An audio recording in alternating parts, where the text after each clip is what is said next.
Megaspore mother cell undergoes meiosis to form 4 haploid megaspores which are arranged in a linear tetrad. Out of these 4 megaspores, only one remains functional, that develops into embryo sac or the female gametophyte, and the rest 3 degenerate. The megaspore that remains functional can either be micropellar or chalazal, depending upon the species. For example, in Polygonum, chalazal megaspore is functional, while in Anudara, micropellar megaspore is functional. Since Polygonum type embryo sac is the most common type of embryo sac found in angiosperms, the functional megaspore is generally the chalazal one.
Autogamy is a type of self-pollination between anther and stigma of the same flower.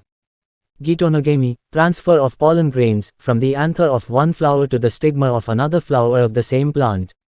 Xenogamy, transfer of pollen grains from the anther to the stigma of a different plant.